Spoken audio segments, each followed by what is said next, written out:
दोस्तों, अगर आप और अच्छी नींद चाहते हैं तो हमारी प्यारी सी ऐप नींद को इंस्टॉल करें।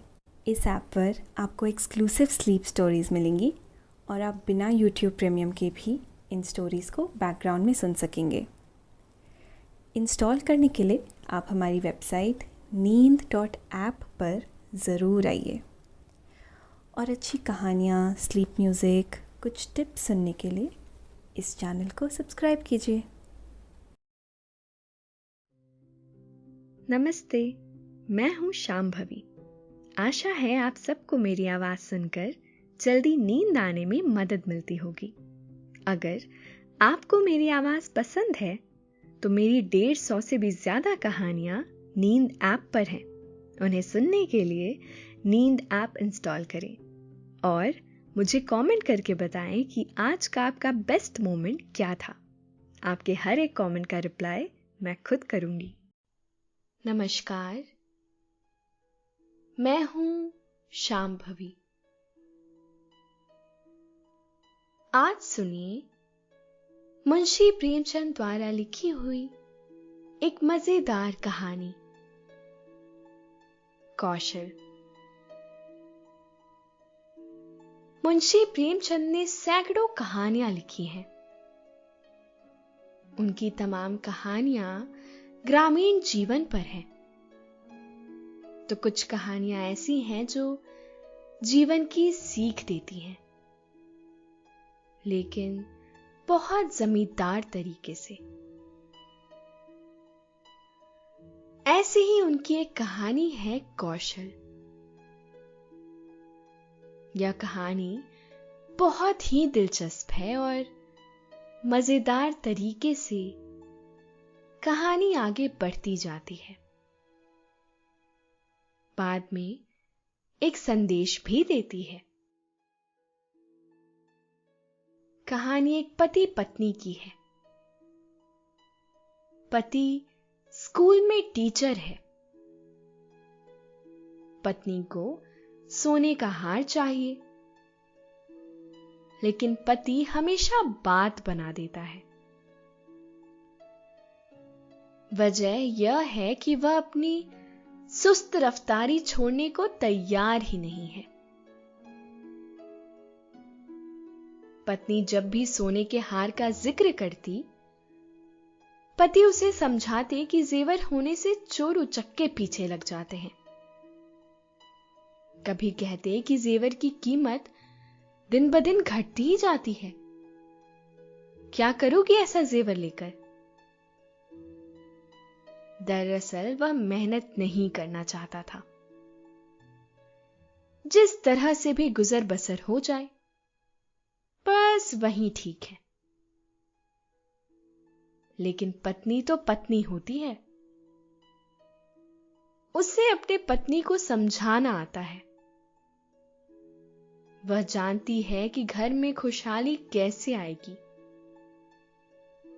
इसलिए पत्नी ने भी पति को सुधारने के लिए एक ऐसी जुगत लगाई कि पति महोदय चारों खाने चित हो गए। आखिर में उन्होंने पत्नी की समझदारी की दाद दी और यह एहसास भी हो गया कि पत्नी ठीक ही कहती है।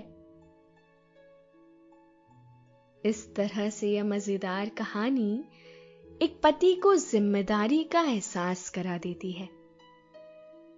लेकिन यह सब कुछ इतनी सरलता से नहीं हो जाता है। समझदार पत्नी ने क्या जुगत लगाई और कैसे पति ने उसकी समझदारी को कबूल कर लिया, यह सब हम आपको आगे की कहानी में बताएंगे। लेकिन पहले आप अपने आसपास की सारी लाइट्स ऑफ कर लीजिए। आराम से लेट जाइए। अपनी आंखें धीरे धीरे बंद कर लीजिए। अब थोड़ा सा अपने शरीर को आराम दीजिए। थोड़ा और आराम दीजिए। अपने शरीर को बिल्कुल ढीला छोड़ दीजिए।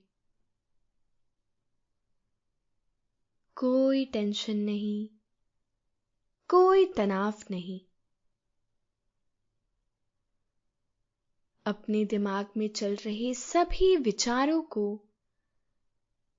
चिंताओं को त्याग दीजिए।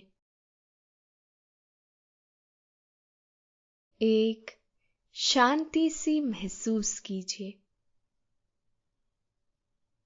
सारी नेगेटिव, सारी पॉजिटिव विचारों को धीरे धीरे निकाल दीजिए। हाथों को सीधा करिए और अपनी कमर के साइड में रख लीजिए। अब अपनी सांस पर ध्यान लगाइए। इसको धीमे या तेज नहीं करना है।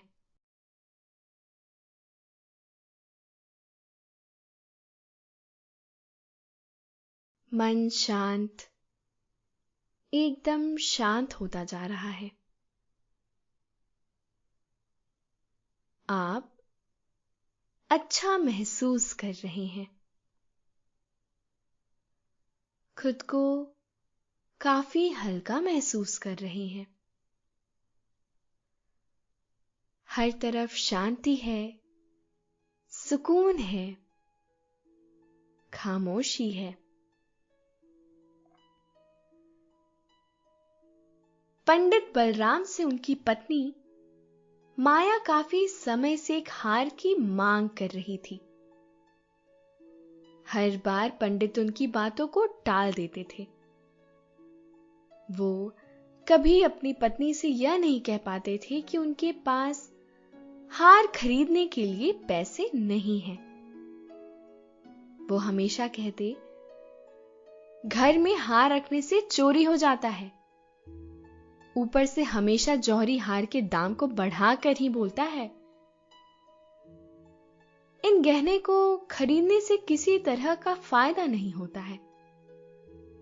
बस कुछ देर के लिए सजने संवरने के लिए काम आने वाले हार से इतनी मुसीबत आती है तो इसे खरीदना बेकार ही है। पंडित की पत्नी काफी भोली थी। वो हमेशा अपने पति की इन बातों में आ जाती थी। लेकिन दूसरी महिलाओं के पास गहने देखकर उसके मन में होता था कि काश मेरे पास भी ऐसा जेवर होता। वैसे पंडित थोड़ी मेहनत करते तो अपनी पत्नी के लिए हार खरीद सकते थे, लेकिन उन्हें सिर्फ भोजन करना और आराम करना ही पसंद था। वो अपने आलस्य के कारण पत्नी की 4 बातों को सुनना भी बुरा नहीं मानते थे। एक दिन बच्चों को पढ़ाकर पंडित घर लौटे तो देखा कि उनकी पत्नी के गले में वही हार है जिसकी मांग वो लंबे समय से कर रही थी। हार देखते ही उन्होंने पूछा, अरे इतना सुंदर हार तुम्हारे गले में कैसे आया? पत्नी ने जवाब में कहा कि ये पड़ोस में रहने वाली महिला का है। मैं उससे मिलने गई थी आज। उसने जब मुझे यह हार दिखाया तो मैं इसे पहन कर आ गई ताकि तुम इसे देख लो और मुझे बस ऐसा ही एक हार दिला दो। पंडित बोले, पगली, तुम किसी दूसरे का इतना महंगा हार लेकर आ गई हो।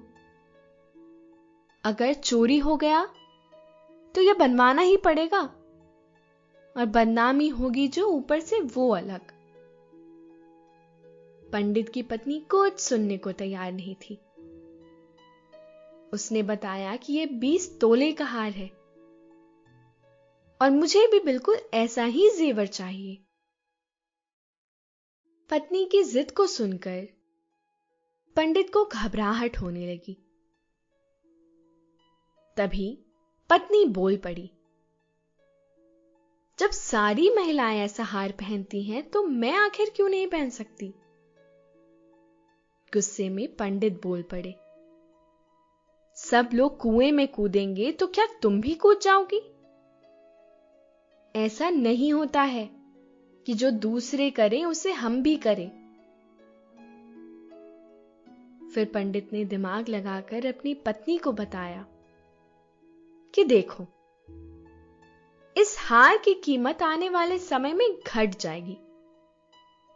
अगर आज इसे मैंने 1000 में लिया तो 1 साल बाद यह 600 रुपए का हो जाएगा और फिर 5 साल बाद इसकी कीमत सिर्फ 300 ही रहेगी। यह काफी बड़ा नुकसान है। इसे सहकर मैं हार नहीं खरीद सकता। तुम जल्दी से इस हार को वापस कर दो। इतना कहकर पंडित घर से बाहर की ओर चले गए। उसी रात माया ने एक चोर को अपने घर में देखा। वो चिल्लाने लगी। जब पंडित ने कहा कि क्या हुआ, तो वो बोली, मैंने अभी एक परछाई को देखा। वो घर के अंदर आ गया है। वो पक्का चोर है। पंडित ने जल्दी से अपनी छड़ी और लालटेन पत्नी से मांगी। पत्नी ने कहा कि मैं डर के मारे उठ ही नहीं पा रही हूं। तभी बाहर से कुछ लोग आ गए। उन्होंने पंडित से पूछा, क्या हुआ? घर में चोरी हो गई है क्या? पंडित की पत्नी माया बोली, नहीं, वो ऊपर छत से नीचे की ओर कूदा था और फिर हमारे बिस्तर के पास से तेजी से आगे भागा। मैंने उसकी परछाई देखी थी। तभी माया ने अपना हाथ गर्दन की ओर फिराया तो उसे पता चला कि पड़ोसन का वो हार उसके गले से गायब है। हे भगवान, कहकर वो अपना सर पीटने लगी। पंडित बलराम शास्त्री ने पूछा, तुम उस हार को उतार कर क्यों नहीं सोई थी? सहमी सी आवाज में माया बोली कि मुझे क्या पता था कि आज ही घर में इतनी बड़ी मुसीबत आ जाएगी। तभी पंडित ने कहा, कहता था ना मैं कि जेवर सब मुसीबत ही लेकर आते हैं। अब समझ आया तुम्हें या नहीं? पंडित के पड़ोसियों ने तब तक पूरा घर छान मारा, लेकिन कोई चोर नहीं दिखा। छत पर भी देखा पर कुछ हाथ ना लगा। एक पड़ोसी बोला, लगता है किसी जानने वाले ने ही यह काम किया है। दूसरे पड़ोसी ने कहा, देखो, घर के लोगों द्वारा बताए बिना किसी को कुछ पता नहीं चलता है। हार के अलावा और क्या चोरी हुआ, वो देखना चाहिए। पंडित की पत्नी माया बोली, सब कुछ तो सही ही दिख रहा है। संदूक भी बंधी है और बर्तन भी सारे घर में ही हैं। उस चोर को पराये लोगों का सामान ही ले जाना था। मेरा कुछ ले जाता? वो गहना ले गया जिसकी मैं मालकिन ही नहीं थी। अब हार का मजा आ गया ना तुम्हें? कितना समझाया, लेकिन तुम्हें कुछ समझ आए तब ना बात बने। तंज मारते हुए पंडित ने कहा। माया बोली, पूरे 20 तोले का था। अब कह दूंगी उसे कि चोर ले गया, जो लेगी हार के बदले ले ले। पंडित ने झल्लाते हुए कहा कि तुम्हें बदले में हार ही देना पड़ेगा ना। पत्नी ने पूछा कि इतना पैसा तो है ही नहीं, इसका इंतजाम कैसे होगा। पंडित बोले, कुछ ना कुछ तो करना ही पड़ेगा, नहीं तो बदनामी होगी। तुमने उसका गहना रखकर बहुत बड़ी भूल कर दी है। माया ने दुखी होते हुए कहा कि मेरा भाग्य ही खराब है। दूसरों की चीज गले में डालकर मुझे क्या सुख मिला था कि मैं उसे पहनकर ही सो गई। उसके पति ने कहा कि अब खुद को दोष मत दो, देखते हैं कुछ ना कुछ कर ही लेंगे। पड़ोसी से कह देना कि जल्द ही उनका हार उन्हें मिल जाएगा। इतना कहने के बाद पंडित सोचने लगा कि आखिर ऐसा क्या करे कि उस हार की कीमत का पैसा जुट जाए। उसके बाद पंडित ने अपने ज्ञान से धन कमाना शुरू कर दिया। पंडित को उस हार की रकम चुकाने की इतनी चिंता थी कि उन्होंने दिन में सोना तक छोड़ दिया था। बच्चों को पाठशाला में पढ़ाने के बाद श्रीमद् भागवत की कथा करते और फिर लोगों की कुंडलियां सब देखते। इतना करते करते देर रात तक जागते और फिर सुबह पाठशाला में बच्चों को पढ़ाने के लिए चले जाते।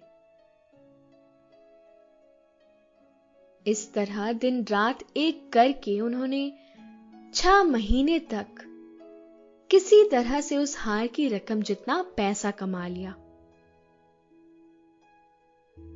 जैसे ही हार की रकम पूरी हुई, पंडित सीधे ठीक वैसा ही जेवर खरीद कर ले आए और अपनी पत्नी के सामने रख दिया। पंडित की पत्नी माया तो पहले हार देखकर बहुत खुश हुई। फिर उसने पंडित से पूछा कि आप गुस्से में दे रहे हैं क्या ये हार? जवाब में पंडित ने पूछा, गुस्से और नाराजगी जैसी क्या बात है? उसका हार हमारे घर से गायब हुआ था, तो उधार तो चुकाना ही होगा ना। इतना सुनकर पंडित शास्त्री की पत्नी बोली, नहीं, ये उधार नहीं है। पंडित ने कहा, चलो उधार न सही, बदला तो है ना, जाओ उसे ये दे आओ। उसकी पत्नी बोली, नहीं नहीं, ये बदला भी नहीं है। गुस्से में पंडित ने पूछा, अब तुम ही बता दो कि ये क्या है? पत्नी माया ने कहा कि यह आपकी तरफ से मुझे दिया गया तोहफा और निशानी है। उस रात हार चोरी नहीं हुआ था, मैंने तो बस ऐसे ही शोर मचा दिया था। हैरान होते हुए पंडित ने सवाल किया, सही में? माया ने कहा, हां, सच में। पंडित ने फिर सवाल पूछा, तो तू मेरा कौशल देखना चाहती थी? जैसे ही पत्नी ने जवाब हां में दिया तो पंडित बोले, तुम्हें कोई अंदाजा नहीं है कि इस कौशल के लिए मुझे क्या सब मूल्य चुकाना पड़ा है? पत्नी ने मासूमियत से पूछा, 600 से भी ज्यादा क्या? पंडित ने भारी मन से कहा, हां, बहुत ऊपर। इस कौशल के लिए मुझे अपनी स्वतंत्रता तक को कुर्बान करना पड़ा। अभी आपने मुंशी प्रेमचंद की यह कहानी सुनी। कहानी कहती है कि आलस्य खुशियों का सबसे बड़ा दुश्मन है। जहां आलस्य है वहां खुशियां नहीं है। लेकिन पंडित जी की पत्नी ने अपनी समझदारी से पंडित जी का आलस्य छू मंतर कर दिया। दोस्तों, अब से आप आपकी मनचाही दादी और नानी की कहानियों से प्यारी नींद की कहानियां सिर्फ और सिर्फ नींद ऐप पर ही सुन पाएंगे। तो इसी तरह हमारे साथ कहानियों के जरिए जुड़े रहने के लिए आपकी अपनी नींद ऐप इंस्टॉल करें। नमस्ते। याद है कैसे बचपन में हमारी ताई हमें कहानी पढ़कर सुलाती थी और हम बेफिक्र होकर कहानी में खोकर नींद में खो भी जाते थे।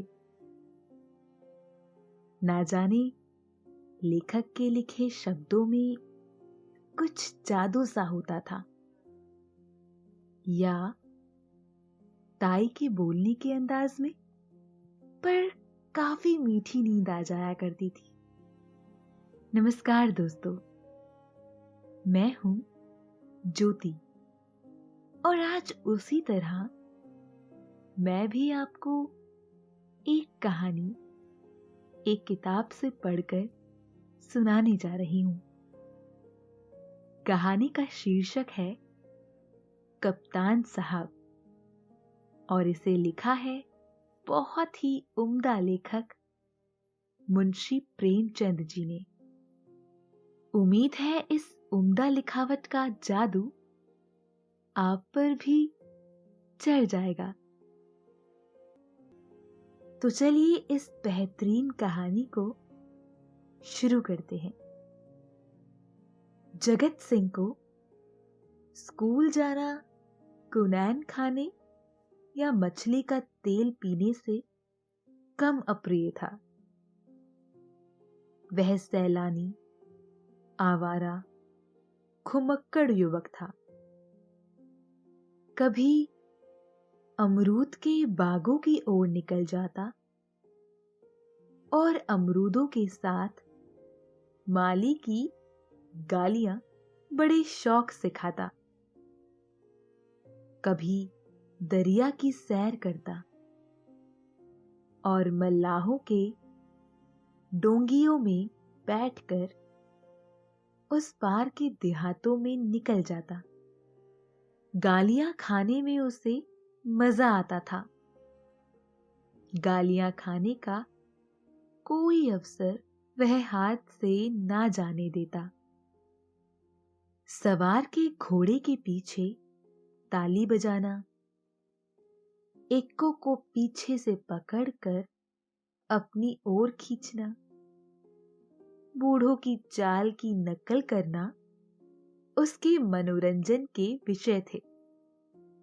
आलसी काम तो नहीं करता, पर दुर्व्यसनों का दास होता है और दुर्व्यसन धन के बिना पूरे नहीं होते।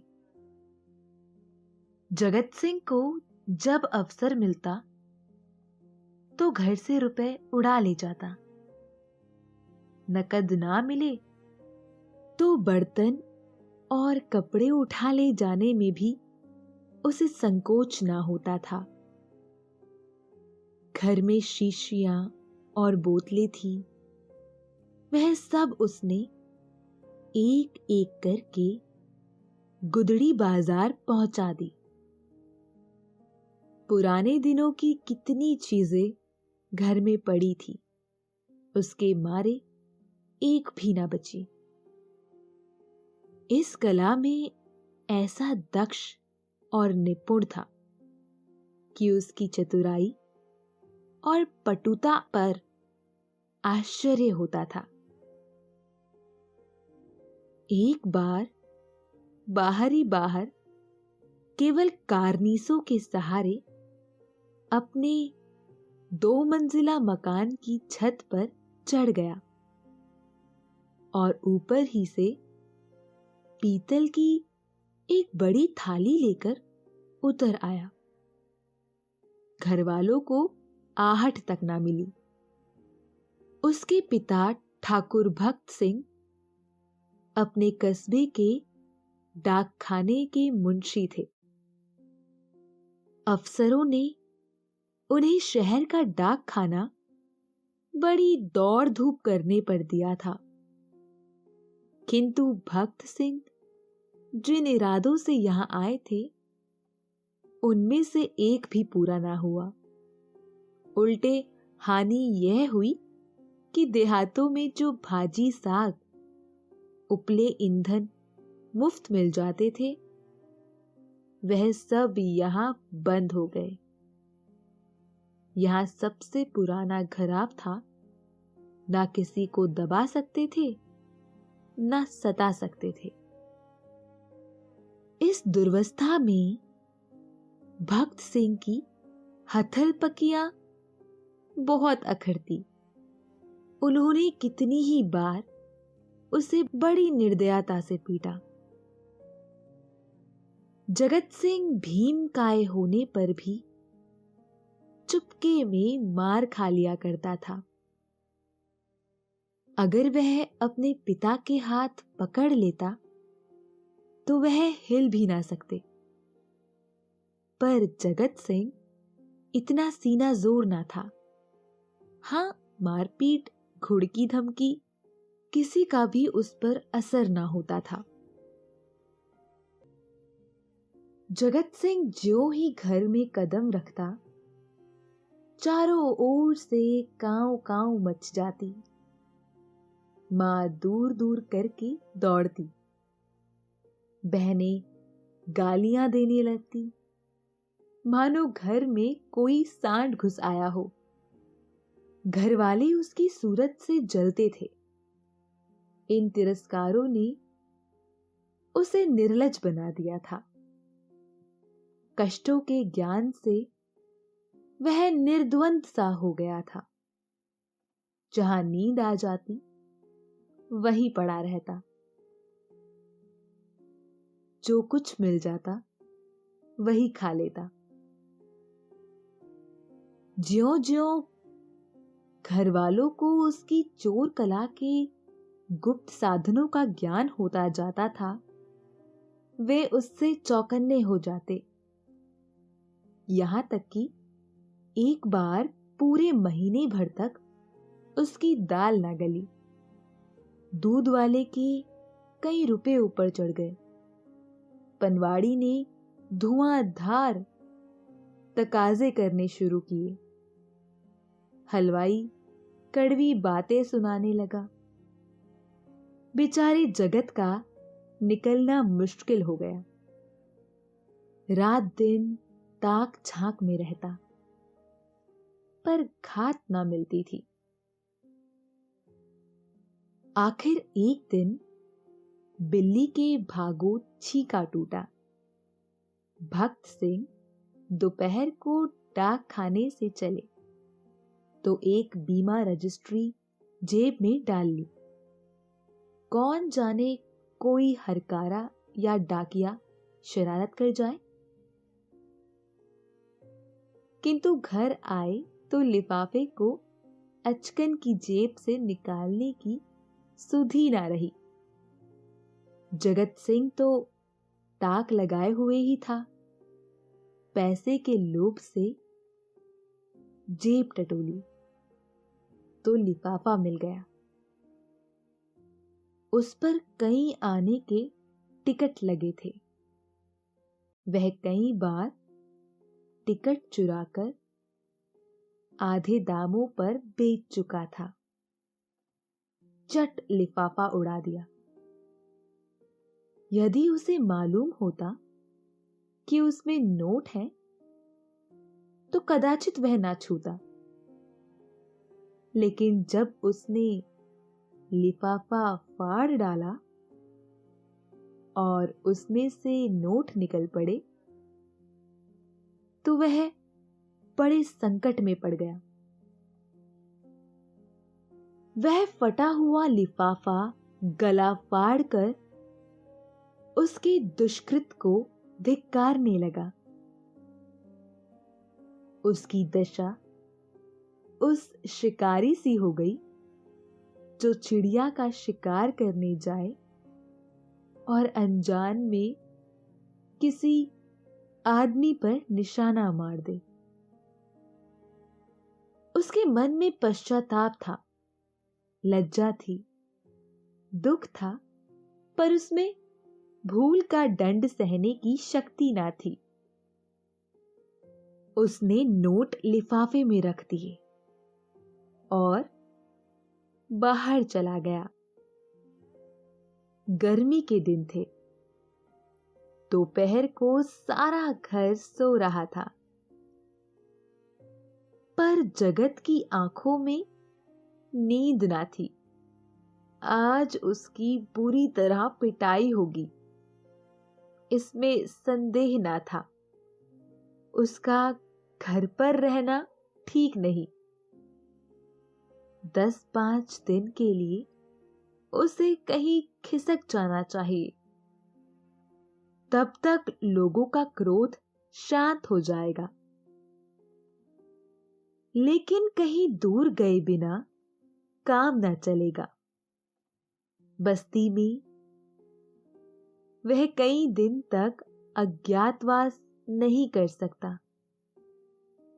कोई ना कोई जरूर ही उसका पता बता देगा और वह पकड़ लिया जाएगा।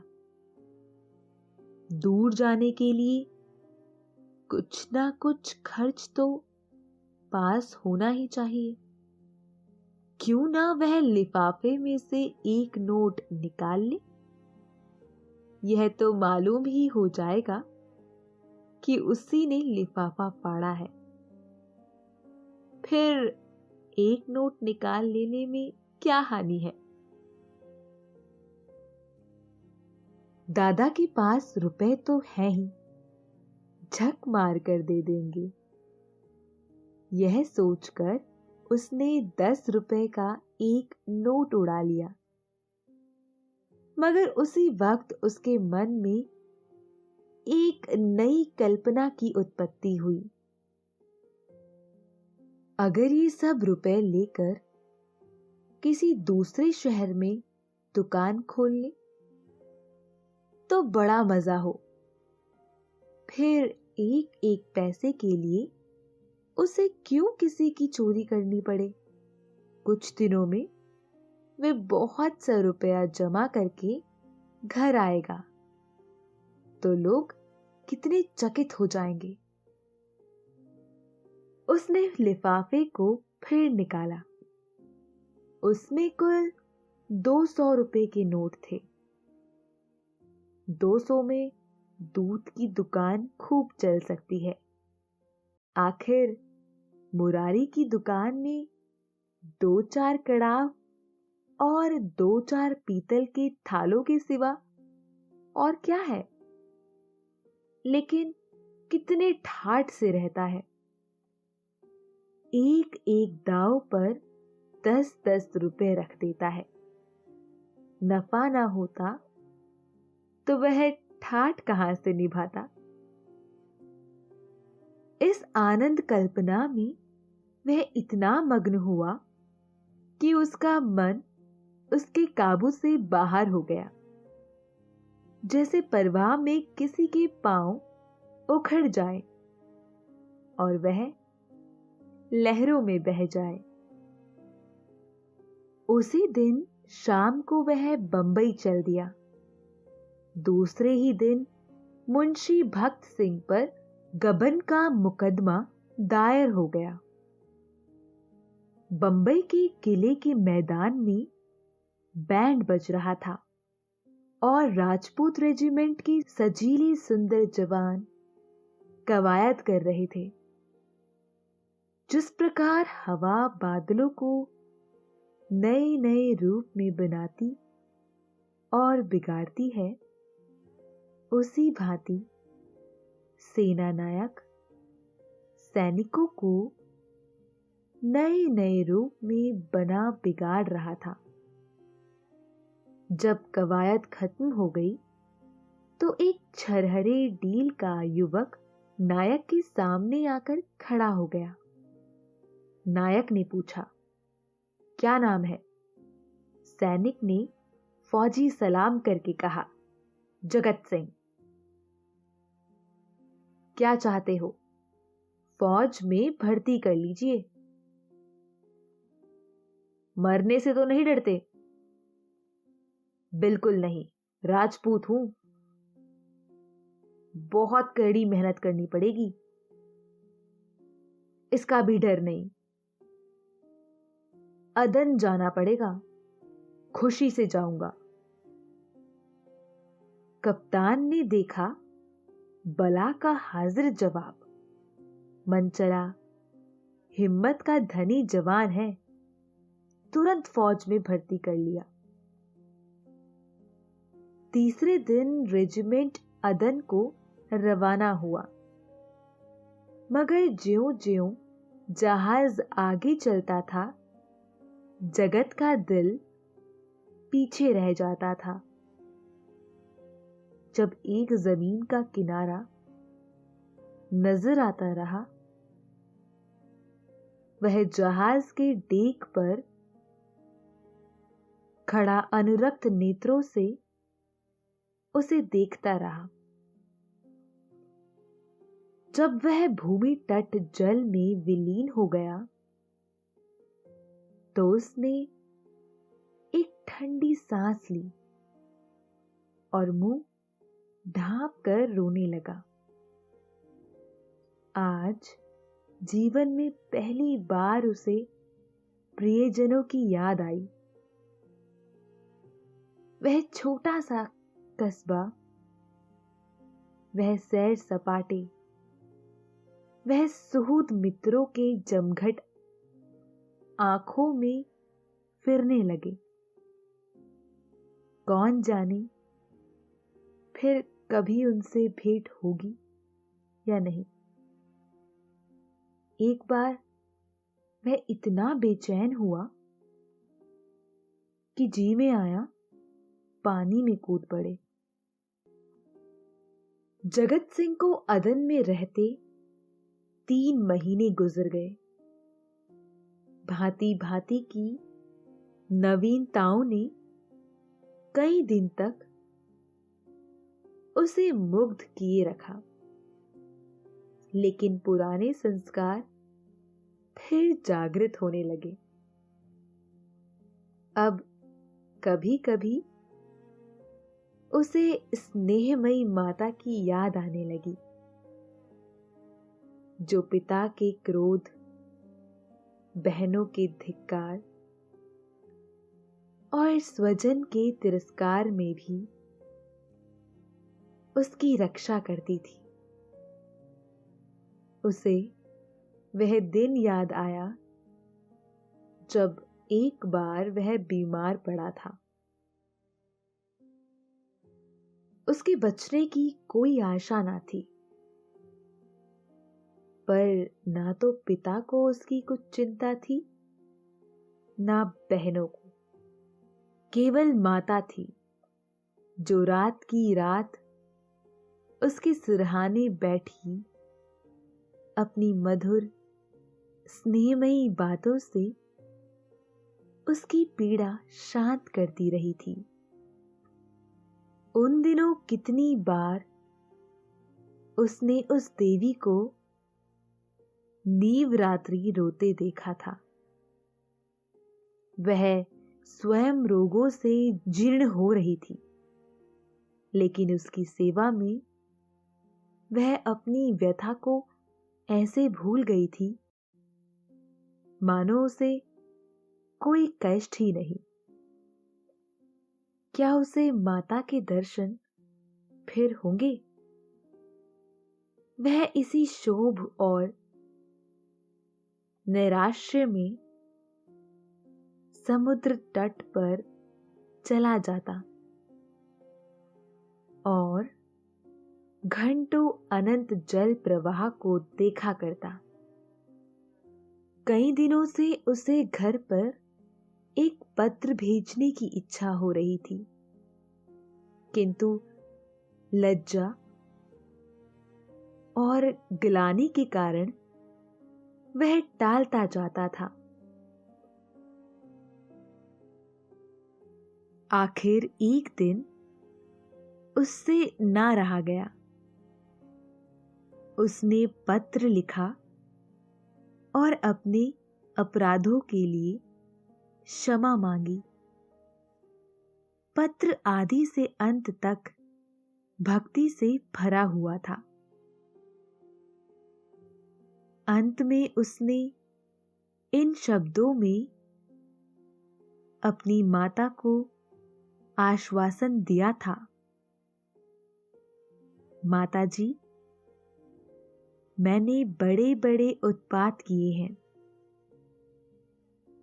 आप लोग मुझसे तंग आ गए थे। मैं उन सारी भूलों के लिए सच्चे हृदय से लज्जित हूं और आपको विश्वास दिलाता हूं कि जीता रहा तो कुछ ना कुछ करके दिखाऊंगा। तब कदाचित आपको मुझे अपना पुत्र कहने में संकोच ना होगा। मुझे आशीर्वाद दीजिए कि मैं अपनी प्रतिज्ञा का पालन कर सकूं।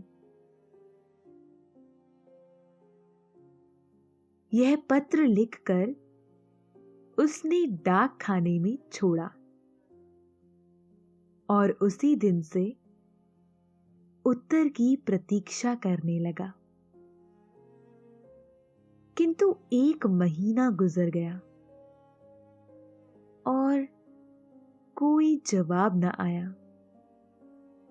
उसका जी घबराने लगा। जवाब क्यों नहीं आता? कहीं माता जी बीमार तो नहीं है?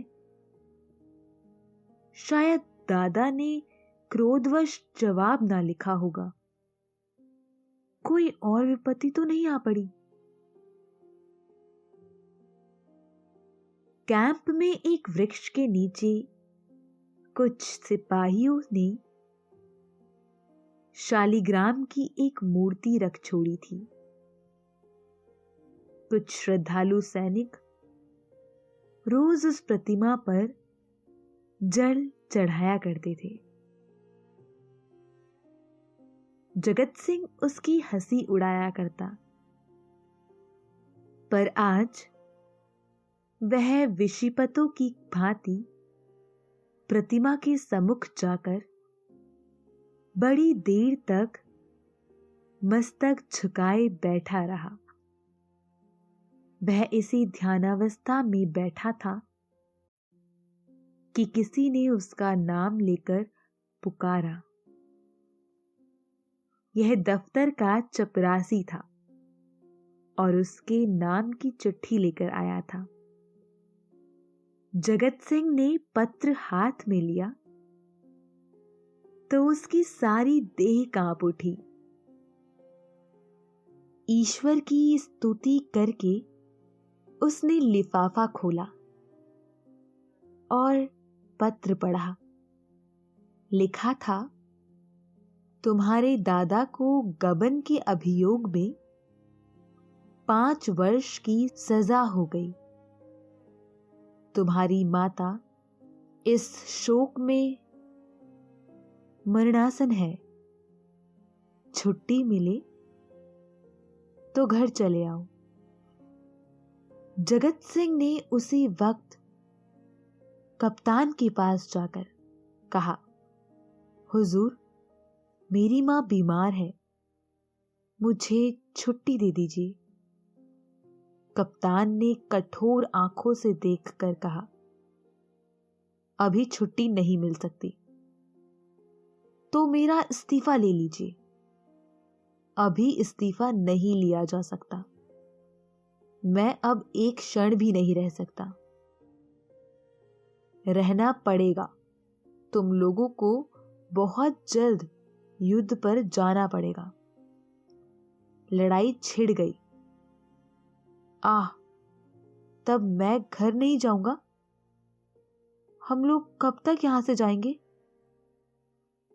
बहुत जल्द, 2 ही 4 दिनों में। 4 वर्ष बीत गए। कैप्टन जगत सिंह का सा योद्धा उस रेजिमेंट में नहीं है। कठिन अवस्थाओं में उसका साहस और भी उत्तेजित हो जाता है। जिस मुहिम में सबकी हिम्मतें जवाब दे जाती हैं, उसे सर करना उसी का काम है। हल्ले और धावे में वह सदैव सबसे आगे रहता है। उसकी त्योरियों पर कभी बल नहीं आता। उसके साथ ही वह इतना विनम्र, इतना गंभीर, इतना प्रसन्नचित्त है कि सारे अफसर और मातहत उसकी बड़ाई करते हैं। उसका पुनर्जीवन सा हो गया। उस पर अफसरों को इतना विश्वास है कि अब वह प्रत्येक विषय में उससे परामर्श करते हैं। जिससे पूछिए वही वीर जगत सिंह की विरुदावली सुना देगा। कैसे उसने जर्मनों की मैगजीन में आग लगाई, कैसे उसने कप्तान को मशीन गनों की मार से निकाला,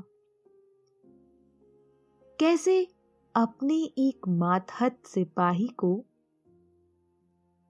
कंधे पर लेकर निकल आया। ऐसा जान पड़ता है उसे अपने प्राणों का मोह नहीं, मानो वह काल को खोजता फिरता हो। लेकिन नित्य रात्रि के समय जब जगत सिंह को अवकाश मिलता है, वह अपनी छोलदारी में अकेली बैठकर घर वालों को याद कर लिया करता है। 2-4 आंसू की बूंदें अवश्य गिरा देता है। वह प्रति मास अपने वेतन का बड़ा भाग घर भेज देता है और ऐसा कोई सप्ताह नहीं जाता जबकि वह माता को पत्र ना लिखता हो। सबसे बड़ी चिंता उसे अपने पिता की है, जो आज उसी के दुष्कर्मों के कारण कारावास की यातना झेल रहे हैं। हाय, वह कौन सा दिन होगा जबकि वह उनके चरणों पर गिरकर, चरणों पर सिर रखकर अपना अपराध क्षमा कराएगा और वह उसके सिर पर हाथ रखकर आशीर्वाद देंगे। 4.25 वर्ष बीत गए। संध्या का समय है। नैनी जेल के द्वार पर भीड़ लगी हुई है। कितने ही कैदियों की मियाद पूरी हो गई है। उन्हें लिवा जाने के लिए उनके घरवाले आए हुए हैं, किंतु बूढ़ा भक्ति सिंह अपनी अंधेरी कोठरी में सिर झुकाए उदास बैठा हुआ है। उसकी कमर झुककर कमान हो गई है। देह अस्थि पंजर मात्र रह गई है। ऐसा जान पड़ता है किसी चतुर शिल्पी ने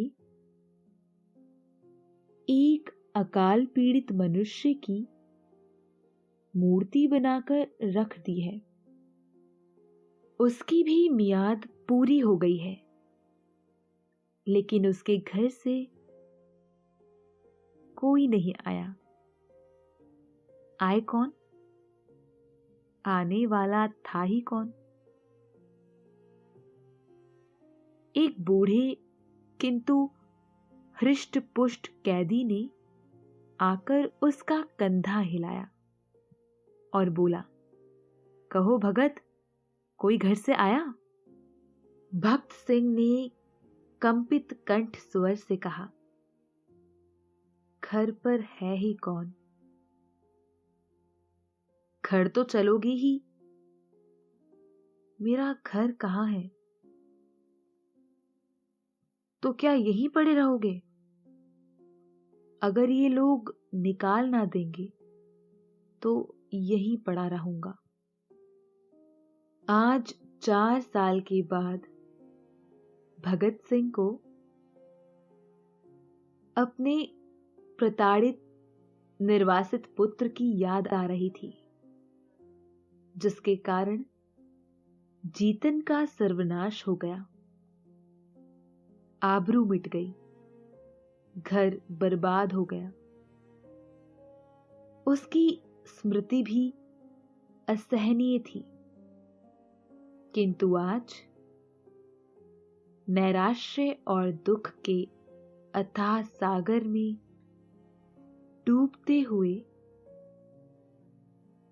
उन्होंने उसी तिनके का सहारा लिया। न जाने उस बेचारे की क्या दशा हुई। लाख बुरा है तो भी अपना लड़का है। खानदान की निशानी तो है, तो 4 आंसू तो बहाएगा, 2 चिल्लू पानी तो देगा। हाय, मैंने उसके साथ कभी प्रेम का व्यवहार नहीं किया। जरा भी शरारत करता तो यमदूत की भांति उसकी गर्दन पर सवार हो जाता। एक बार रसोई में बिना पैर धोए चले जाने के दंड में मैंने उसे उल्टा लटका दिया था। कितनी बार केवल जोर से बोलने पर मैंने उसे तमाचे लगाए थे। पुत्र सा रत्न पाकर मैंने उसका आदर ना किया। उसी का दंड है। जहां प्रेम का बंधन शिथिल हो, वहां परिवार की रक्षा कैसे हो सकती है? सवेरा हुआ, आशा का सूर्य निकला। आज उसकी रश्मियां कितनी कोमल और मधुर थी। वायु कितनी सुखद, आकाश कितना मनोहर, वृक्ष कितने हरे भरे, पक्षियों का कलरव कितना मीठा। सारी प्रकृति आशा के रंग में रंगी हुई थी। पर भक्त सिंह के लिए चारों ओर घना अंधकार था। जेल का अफसर आया। कैदी एक पंक्ति में खड़े हुए। अफसर एक एक का नाम लेकर रिहाई का परवाना देने लगा। कैदियों के चेहरे आशा से प्रफुल्लित थे। जिसका नाम आता वह खुशी खुशी अफसर के पास जाता, परवाना लेता, झुककर सलाम करता और तब अपने विपत्ति काल के संगियों से गले मिलकर बाहर निकल जाता। उसके घरवाले दौड़कर उससे लिपट जाते। कोई पैसे लुटा रहा था, कहीं मिठाइयां बांटी जा रही थी, कहीं जेल के कर्मचारियों को इनाम दिया जा रहा था। आज नर्क के पुतले विनम्रता के देवता बने हुए थे। अंत में भक्ति सिंह का नाम आया। वह सिर झुकाए आहिस्ता आहिस्ता जेलर के पास गए और उदासीन भाव से परवाना लेकर जेल के द्वार की ओर चले, मानो सामने कोई समुद्र लहरें मार रहा है। द्वार से बाहर निकलकर वह जमीन पर बैठ गए। कहाँ जाएं? सहसा उन्होंने एक सैनिक अफसर को घोड़े पर सवार जेल की ओर आते देखा।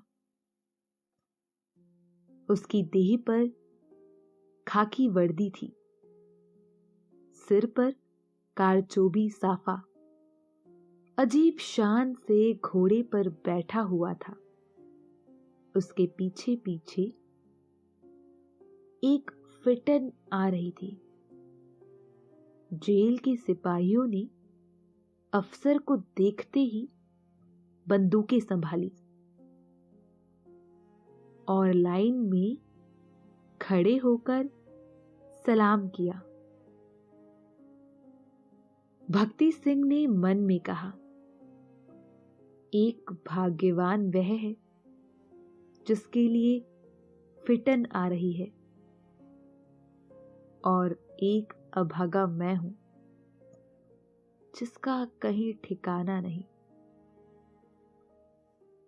फौजी अफसर ने इधर उधर देखा और घोड़े से उतरकर सीधे भगत सिंह के सामने आकर खड़ा हो गया। भक्त सिंह ने उसे ध्यान से देखा और तब चौंक कर उठ खड़े हुए और बोले, अरे बेटा जगत सिंह। और जगत सिंह रोता हुआ उनके पैरों पर गिर पड़ा। मैं हूं आरुषि। अगर नींद की कहानियां सुनकर आपकी स्लीप क्वालिटी बेहतर हुई है तो हमें कमेंट करके जरूर बताएं और इस वीडियो को लाइक और शेयर जरूर करें और साथ ही चैनल को सब्सक्राइब करें।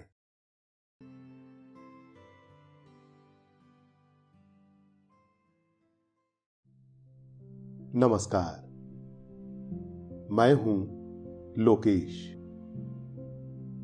सुनिए मुंशी प्रेमचंद की लिखी कहानी बड़े भाई साहब। मुंशी प्रेमचंद की कहानियां जिंदगी से जुड़ी हुई हैं। उनकी कहानियां न सिर्फ मजेदार होती हैं, बल्कि उनमें एक पॉजिटिव थॉट भी होता है। बड़े भाई साहब उनकी एक ऐसी ही कहानी है। यह कहानी दो भाइयों की है। छोटे भाई को पढ़ाई के साथ साथ खेलकूद और पतंग उड़ाने में भी रुचि है, और बड़े भाई सिर्फ और सिर्फ पढ़ने में लगे रहते हैं। उनका सारा वक्त बस पढ़ाई में ही गुजरता है। वो छोटे भाई को इसी तरह से बनने को कहते हैं। फिर क्या होता है इस कहानी में, यह हम आपको आगे बताएंगे। मेरे भाई साहब मुझसे 5 साल बड़े थे, लेकिन 3 दर्जे आगे। उन्होंने भी इसी उम्र में पढ़ना शुरू किया था जब मैंने शुरू किया, लेकिन तालीम जैसे महत्व के मामले में वो जल्दबाजी से काम लेना पसंद नहीं करते थे। इस भवन की बुनियाद खूब मजबूत डालना चाहते थे, जिस पर आलीशान महल बन सके। 1 साल का काम 2 साल में करते थे, कभी कभी 3 साल भी लग जाते थे। बुनियाद ही पुख्ता ना हो तो मकान कैसे पायदार बने। मैं छोटा था, वो बड़े थे। मेरी उम्र 9 साल की, वो 4 साल की थी।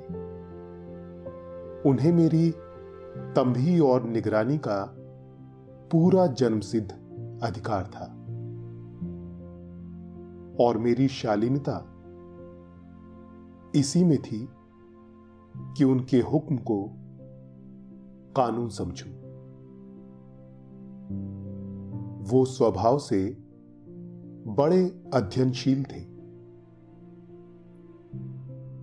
हर दम किताब खोले बैठे रहते,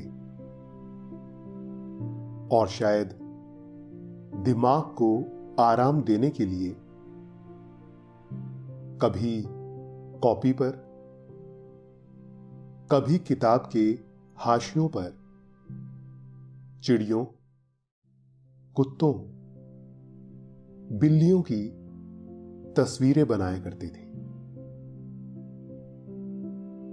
कभी कभी एक ही नाम या शब्द या वाक्य 10-20 बार लिख डालते। कभी एक शेर को बार बार सुंदर अक्षर से नकल करते। कभी ऐसी शब्द रचना करते जिनमें न कोई अर्थ होता, न कोई सामंजस्य। मसलन एक बार उनकी कॉपी पर मैंने ये इबारत देखी, स्पेशल अमीना। भाइयों भाइयों, दरअसल भाई भाई, राधेश्याम, श्रीयुत राधेश्याम। 1 घंटे तक। इसके बाद एक आदमी का चेहरा बना हुआ था। मैंने चेष्टा की कि इस पहेली का कोई अर्थ निकालूं, लेकिन असफल रहा और उनसे पूछने का साहस न हुआ। वो 9वीं जमात में थे और मैं 5वीं में। उनकी रचनाओं को समझना मेरे लिए छोटा मुंह बड़ी बात थी। मेरा जी पढ़ने में बिल्कुल न लगता था। 1 घंटा भी किताब लेकर बैठना पहाड़ था। मौका पाते ही हॉस्टल से निकलकर मैदान में आ जाता और कभी कंकरियां उछालता, कभी कागज की तितलियां उड़ाता, और कहीं कोई साथी मिल गया तो पूछना ही क्या। कभी चारदीवारी पर चढ़कर नीचे कूद रहे हैं, कभी फाटक पर वार, उसे आगे पीछे चलाते हुए मोटर कार का आनंद उठा रहे हैं। लेकिन कमरे में आते ही भाई साहब का रौद्र रूप देखकर प्राण सूख जाते। उनका पहला सवाल होता, कहां थे? हमेशा यही सवाल इसी ध्वनि में पूछा जाता था और इसका जवाब मेरे पास केवल मौन था। न जाने मुंह से यह बात क्यों न निकलती कि जरा बाहर खेल रहा था। मेरा मौन कह देता था कि मुझे अपना अपराध स्वीकार है, और भाई साहब के लिए इसके सिवा और कोई इलाज न था कि रोष से मिले हुए शब्दों में मेरा सत्कार करें। इस तरह अंग्रेजी पढ़ोगे तो जिंदगी भर पढ़ते रहोगे और एक हर्फ ना आएगा। अंग्रेजी पढ़ना कोई हंसी खेल नहीं है कि जो चाहे पढ़ ले। नहीं,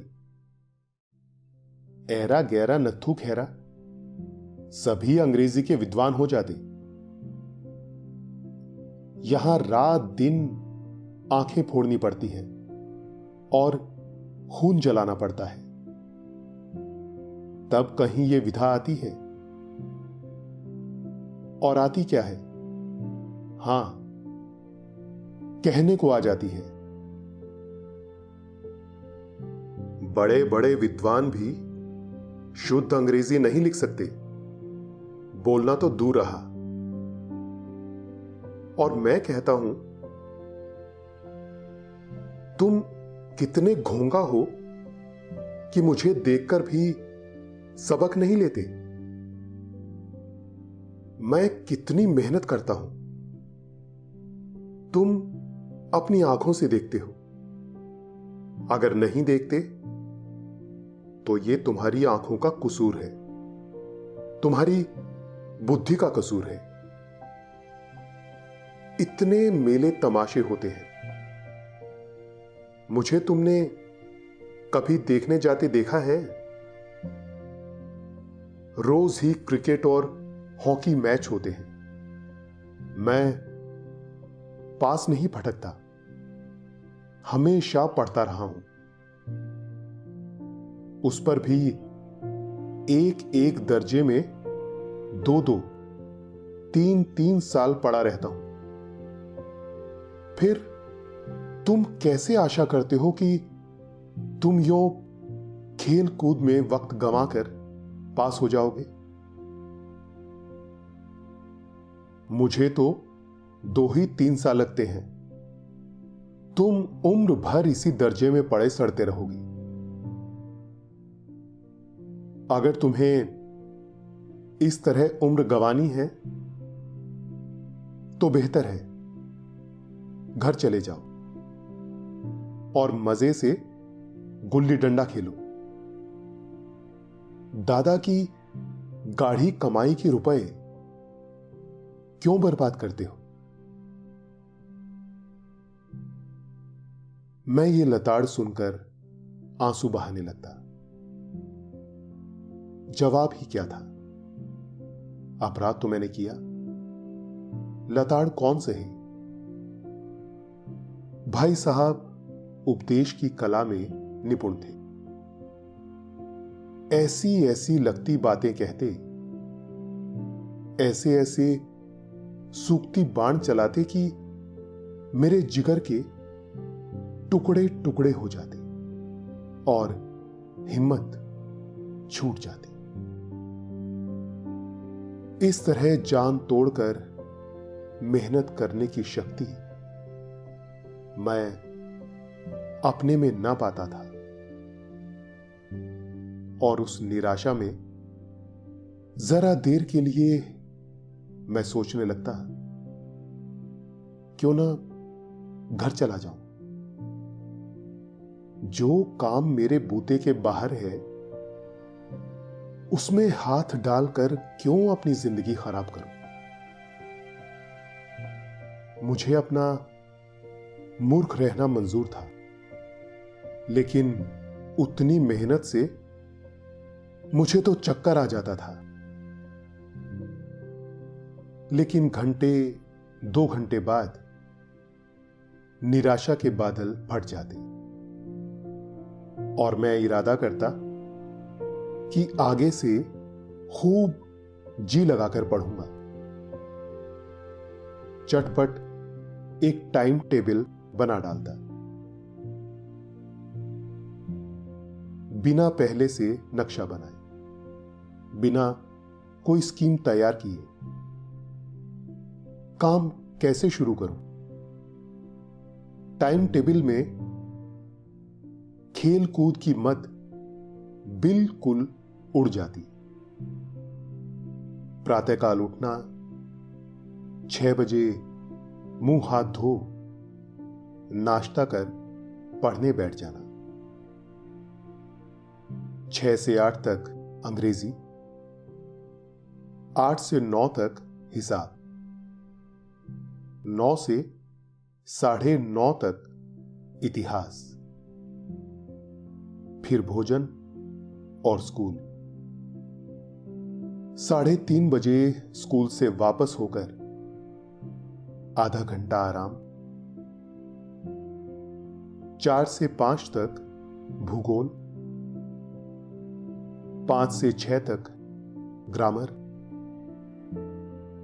आधा घंटा हॉस्टल के सामने टहलना, 6:30 से 7 तक अंग्रेजी कॉम्पोजिशन, फिर भोजन करके 8 से 9 बजे तक अनुवाद, 9 से 10 तक हिंदी, 10 से 11 तक विविध विषय, फिर विश्राम। मगर टाइम टेबल बना लेना एक बात है, उस पर अमल करना दूसरी बात। पहले ही दिन से उसकी अवहेलना शुरू हो जाती। मैदान की वो सुखद हरियाली, हवा के वो हल्के हल्के झोंके, फुटबॉल की उछल कूद, कबड्डी के वो दांव घात, वॉलीबॉल की वो तेजी और फुर्ती मुझे अज्ञात और अनिवार्य रूप से खींच ले जाती, और वहां जाते ही मैं सब कुछ भूल जाता। वो जानलेवा टाइम टेबल, वो आंख फोड़ पुस्तकें किसी की याद न रहती, और फिर भाई साहब को नसीहत और फजीहत का अवसर मिल जाता। मैं उनके साए से भागता, उनकी आंखों से दूर रहने की चेष्टा करता। कमरे में इस तरह दबे पांव आता कि उन्हें खबर न हो। उनकी नजर मेरी ओर उठी और मेरे प्राण निकले। हमेशा सिर पर नंगी तलवार सी लटकती मालूम होती, फिर भी जैसे मौत और विपत्ति के बीच में भी आदमी मोह और माया के बंधन में जकड़ा रहता है। मैं फटकार और घुड़कियां खाकर भी खेलकूद का तिरस्कार न कर सकता। सालाना इम्तिहान हुए,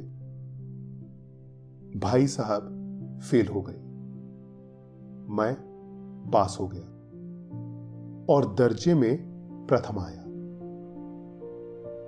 मेरे और उनके बीच केवल 2 साल का अंतर रह गया।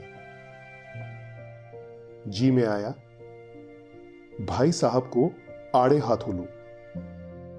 आपकी वो घोर तपस्या कहां गई? मुझे देखिए, मजे से खेलता भी रहा और दर्जे में अव्वल भी हूं। लेकिन वो इतने दुखी और उदास थे कि मुझे उनसे दिली हमदर्दी हुई और उनके घाव पर नमक छिड़कने का विचार ही लज्जास्पद जान पड़ा। हां, अब मुझे अपने ऊपर कुछ अभिमान हुआ और आत्माभिमान भी बढ़ा। भाई साहब का वो रौब मुझ पर न रहा। आजादी से खेलकूद में शरीक होने लगा। दिल मजबूत था। अगर उन्होंने फिर मेरी फजीहत की तो साफ कह दूंगा, आपने अपना खून जलाकर कौन सा तीर मार लिया? मैं तो खेलते कूदते दर्जे में अव्वल आ गया। जवाब से यह हेंकड़ी जताने का साहस न होने पर भी मेरे रंग ढंग से साफ जाहिर होता था कि भाई साहब का वो आतंक अब मुझ पर नहीं है। भाई साहब ने इसे भांप लिया। उनकी सहज बुद्धि बड़ी तीव्र थी और एक दिन जब मैं भोर का सारा समय गुल्ली डंडे को भेंट करके ठीक भोजन के समय लौटा तो भाई साहब ने मानो तलवार खींच ली और मुझ पर टूट पड़े। देखता हूं, इस साल पास हो गए और दर्जे में अव्वल आ गए, तो तुम्हारा दिमाग खराब हो गया है। मगर भाईजान, घमंड तो बड़े बड़ों का नहीं रहा। तुम्हारी क्या हस्ती है? इतिहास में रावण का हाल तो पढ़ा ही होगा। उसके चरित्र से तुमने कौन सा उपदेश लिया? या यूं ही पढ़ गए। महज इम्तिहान पास कर लेना कोई चीज नहीं, असल चीज है बुद्धि का विकास। जो कुछ पढ़ो उसका अभिप्राय समझो। रावण भूमंडल का स्वामी था। ऐसे राजों को चक्रवर्ती कहते हैं। आजकल अंग्रेजों के राज्य का विस्तार बहुत बढ़ा हुआ है, पर इन्हें चक्रवर्ती नहीं कह सकते।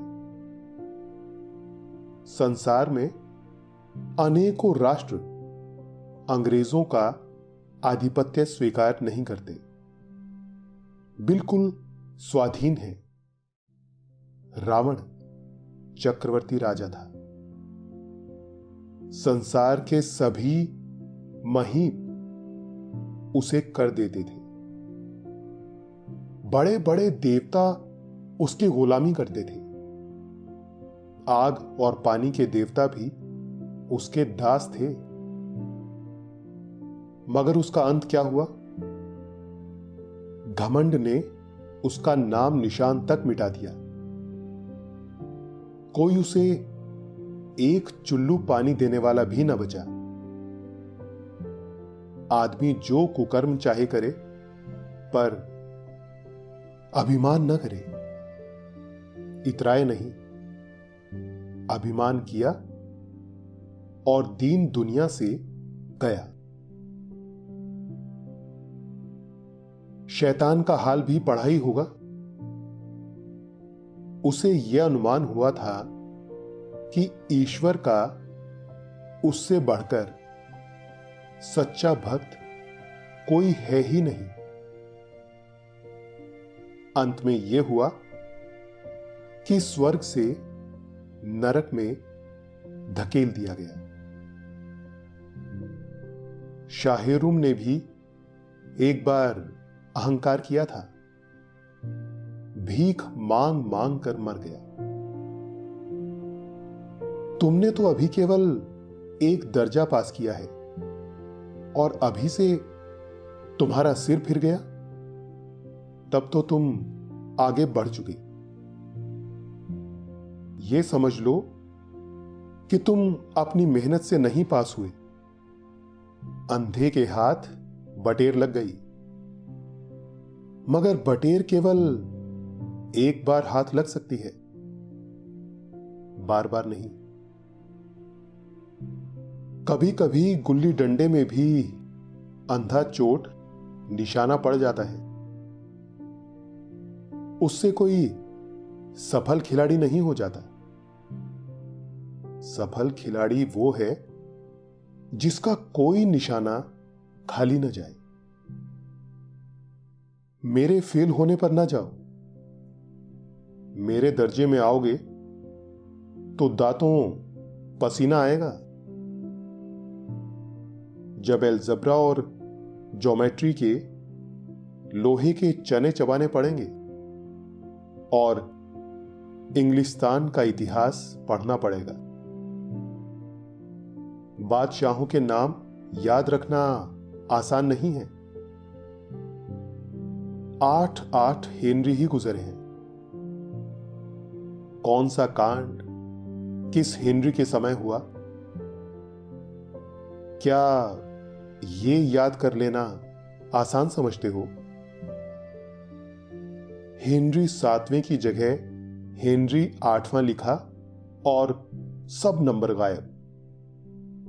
सफाचट। सिफर भी ना मिलेगा।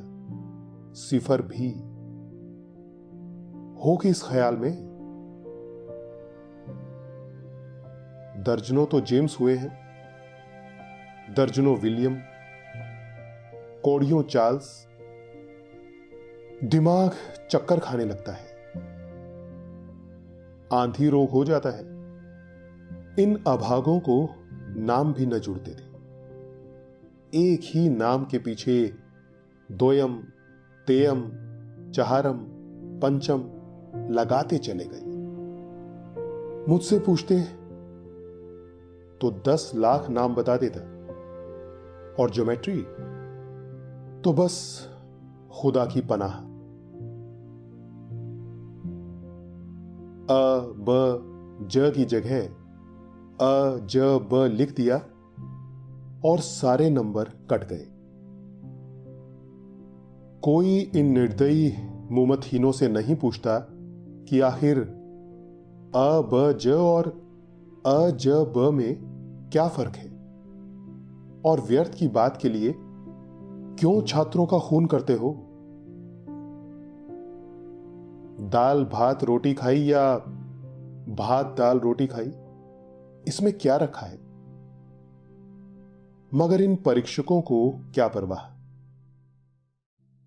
वो तो वही देखते हैं जो पुस्तक में लिखा है। चाहते हैं कि लड़के अक्षर अक्षर रट डालें, और इसी रटंत का नाम शिक्षा रख छोड़ा है। और आखिर इन बेसिर पैर की बातों के पढ़ने से क्या फायदा। स्कूल का समय निकट था, नहीं ईश्वर जाने ये उपदेश माला कब समाप्त होती। भोजन आज मुझे निस्वाद सा लग रहा था। जब पास होने पर यह तिरस्कार हो रहा है, तो फेल हो जाने पर तो शायद प्राण ही ले लिए जाएं। भाई साहब ने अपने दर्जे की पढ़ाई का जो भयंकर चित्र खींचा था, उसने मुझे भयभीत कर दिया। कैसे स्कूल छोड़कर घर नहीं भागा, यही ताज्जुब है। लेकिन इतने तिरस्कार पर भी पुस्तकों में मेरी अरुचि ज्यों की त्यों बनी रही। खेल कूद का कोई अवसर हाथ से न जाने देता। पढ़ता भी था, मगर बहुत कम, बस इतना कि रोज का टास्क पूरा हो जाए और दर्जे में जलील ना होना पड़े। अपने ऊपर जो विश्वास पैदा हुआ था, वो फिर लुप्त हो गया, और फिर चोरों का सा जीवन कटने लगा। फिर सालाना इम्तिहान हुए, और कुछ ऐसा संयोग हुआ कि मैं इस बार भी पास हुआ, और भाई साहब फिर फेल हो गए। मैंने बहुत मेहनत न की, पर न जाने कैसे दर्जे में अव्वल आ गया। मुझे खुद अचरज हुआ। भाई साहब ने प्राणांतक परिश्रम किया था, कोर्स का एक एक शब्द चाट गए थे। 10 बजे रात तक इधर, 4 बजे भोर से उधर, 6 से 9:30 तक स्कूल जाने के पहले। मुद्रा कांतिहीन हो गई थी, मगर बेचारे फेल हो गए। मुझे उन पर दया आती थी। नतीजा सुनाया गया तो वो रो पड़े, और मैं भी रोने लगा। अपने पास होने वाली खुशी आधी हो गई। मैं भी फेल हो गया होता तो भाई साहब को इतना दुख ना होता। लेकिन विधि की बात कौन टाले। मेरे और भाई साहब के बीच में अब केवल एक दर्जे का अंतर और रह गया। मेरे मन में एक कुटिल भावना उदय हुई कि कहीं भाई साहब 1 साल और फेल हो जाएं, तो मैं उनके बराबर हो जाऊं। फिर वो किस आधार पर मेरी फजीहत कर सकेंगे। लेकिन मैंने इस कमीने विचार को दिल से बलपूर्वक निकाल डाला। आखिर वो मुझे मेरे हित के विचार से ही तो डांटते हैं। मुझे उस वक्त अप्रिय लगता है अवश्य, मगर यह शायद उनके उपदेशों का ही असर हो कि मैं दनादन पास होता जाता हूं, और इतने अच्छे नंबरों से। अब की बार भाई साहब कुछ नर्म पड़ गए थे। कई बार मुझे डांटने का अवसर पाकर भी उन्होंने धीरज से काम लिया। शायद अब वो खुद समझने लगे थे कि मुझे डांटने का अधिकार उन्हें नहीं रहा, या रहा तो बहुत कम। मेरी स्वच्छंदता भी बढ़ी। मैं उनकी सहिष्णुता का अनुचित लाभ उठाने लगा। मुझे कुछ ऐसी धारणा हुई कि मैं तो पास हो ही जाऊंगा, पढ़ूं या ना पढ़ूं। मेरी तकदीर बलवान है, इसलिए भाई साहब के डर से जो थोड़ा बहुत पढ़ लिया करता था वो भी बंद हुआ। मुझे कनकोए उड़ाने का नया शौक पैदा हो गया था, और अब सारा समय पतंगबाजी की ही भेंट होता था। फिर भी मैं भाई साहब का अदब करता था और उनकी नजर बचाकर कनकोई उड़ाता था। मांझा देना, कन्ने बांधना, पतंग टूर्नामेंट की तैयारियां आदि समस्याएं अब गुप्त रूप से हल की जाती थी। भाई साहब को यह संदेह न करने देना चाहता था कि उनका सम्मान और लिहाज मेरी नजरों में कम हो गया है। एक दिन संध्या समय हॉस्टल से दूर मैं एक कनकोवा लूटने बेतहाशा दौड़ा जा रहा था। आंखें आसमान की ओर थीं और मन उस आकाशगामी पथिक की ओर जो मंद गति से झूमता पतन की ओर चला जा रहा था। मानो कोई आत्मा स्वर्ग से निकलकर विरक्त मन से नए संस्कार ग्रहण करने जा रही हो। बालकों की एक पूरी सेना लग्गे और झड़दार बांस लिए उनका स्वागत करने को दौड़ी आ रही थी। किसी को अपने आगे पीछे की खबर न थी। सभी मानो उस पतंग के साथ ही आकाश में उड़ रहे थे,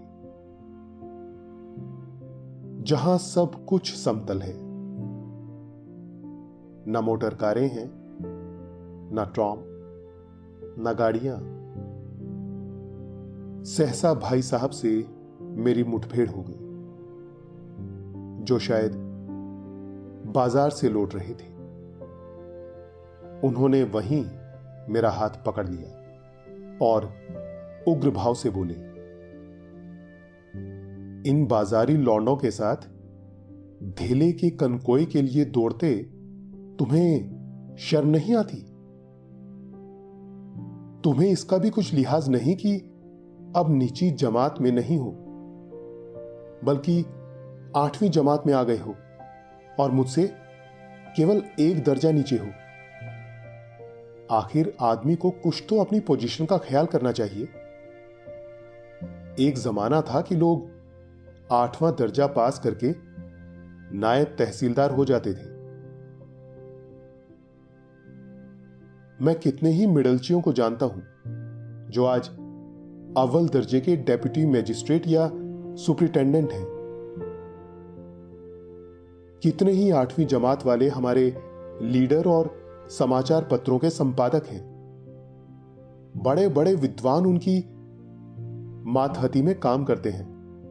और तुम उसी 8वीं दर्जे में आकर बाजारी लौंडों के साथ कनकोए के लिए दौड़ रहे हो। मुझे तुम्हारी इस कम अक्ली पर दुख होता है। तुम ज़हीन हो, इसमें शक नहीं, लेकिन वो जहन किस काम का जो हमारे आत्मगौरव की हत्या कर डाले। तुम अपने दिल में समझते होंगे मैं भाई साहब से महज एक दर्जा नीचे हूं और अब उन्हें मुझको कुछ कहने का हक नहीं है। लेकिन यह तुम्हारी गलती है। मैं तुमसे 5 साल बड़ा हूं और चाहे आज तुम मेरी ही जमात में आ जाओ, और परीक्षकों का यही हाल है, तो निसंदेह अगले साल तुम मेरे समकक्ष हो जाओगे और शायद 1 साल बाद तुम मुझसे आगे निकल जाओ। लेकिन मुझ में और जो 5 साल का अंतर है उसे तुम क्या, खुदा भी नहीं मिटा सकता। मैं तुमसे 5 साल बड़ा हूं और हमेशा रहूंगा। मुझे दुनिया का और जिंदगी का जो तजुर्बा है तुम उसकी बराबरी नहीं कर सकते। चाहे तुम MA, DPhil और DLit ही क्यों ना हो जाओ। समझ किताबें पढ़ने से नहीं आती हैं। हमारी अम्मा ने कोई दर्जा पास नहीं किया और दादा भी शायद 5वीं जमात के आगे नहीं गए। लेकिन हम दोनों चाहे सारी दुनिया की विधा पढ़ लें, अम्मा और दादा को हमें समझाने और सुधारने का अधिकार हमेशा रहेगा। केवल इसलिए नहीं कि वे हमारे जन्मदाता हैं, बल्कि इसलिए कि उन्हें दुनिया का हमसे ज्यादा तजुर्बा है और रहेगा। अमेरिका में किस तरह की राज्य व्यवस्था है और 8वें हेनरी ने कितने विवाह किए और आकाश में कितने नक्षत्र हैं, ये बातें चाहे उन्हें न मालूम हो, लेकिन हजारों ऐसी बातें हैं जिनका ज्ञान उन्हें हमसे और तुमसे ज्यादा है। मैं उनकी इस नई युक्ति से नतमस्तक हो गया।